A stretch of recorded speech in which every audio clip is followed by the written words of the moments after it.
Mr. Chairman, Honorable Minister Robert Pickersgill, Minister for Water, Land, Environment and Climate Change, dear participants, good morning.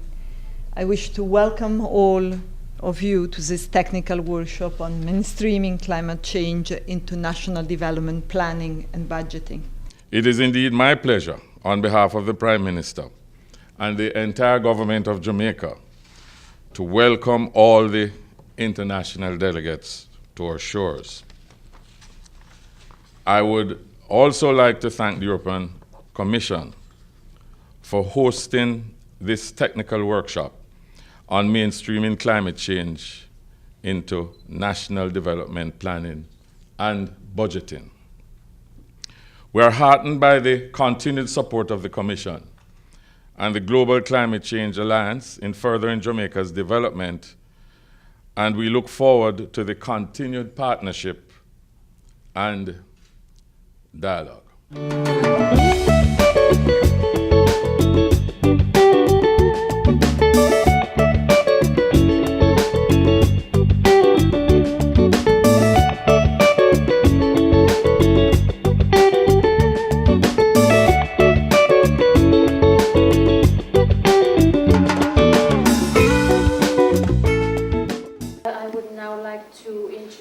Objectives of this workshop.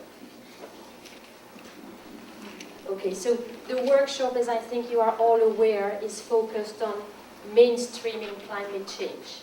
So the idea is really to help you ensure that the issue of climate change is systematically taken into account in the planning and implementation of development, in budget making, etc. We aim to exchange experiences, but also to discuss climate policies on how to better cooperate between the European Union and your countries. This policy dialogue takes also place at the national level and the regional level through the concrete technical cooperation. There is the second pillar of the Global Climate Change Alliance based on the technical and financial cooperation with targeted countries and regions.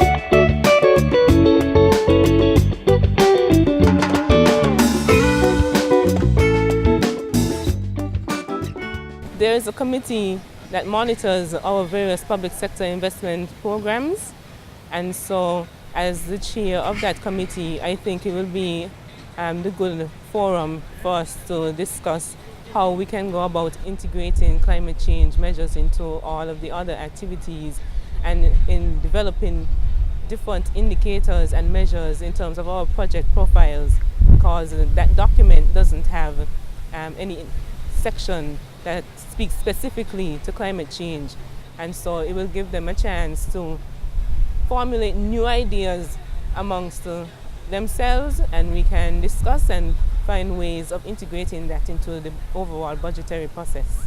I think every day and in all opportunities, both within the workshop as well as when you're having unofficial conversations with the other participants, there were a lot of new information as well as new strategies that could be garnered on climate change, and particularly in the mainstreaming, being able to take it not only to the politicians and on the political levels, but also to be able to have a strategy in different ways so that the people themselves can understand exactly how important it is and the different items and strategies we might have to undertake in order to be able to address it in the near future as well as, currently in the everyday. As small island states, it is obviously important and integral for us to be spearhead leaders really in this, because it is going to affect us more than the larger nation. In Anguilla, for the most part, we've done a couple policies so far.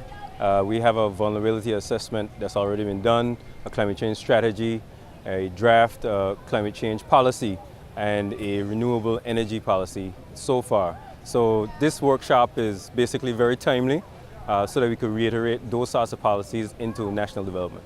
What I can say from these 2 days, from the first 2 days, is that in the way these various aspects of climate change in terms of awareness raising, policy and budgeting is presented, this gives a very comprehensive overview and allows one to better structure the dialogue with partner countries. For me, the main benefits of this workshop is at one side the technical side, to get a better understanding and a more comprehensive understanding of the various aspects of climate change, but then also the contacts with the various representatives from international organizations and governments from the region, and to get a better understanding on their point of view on this issue.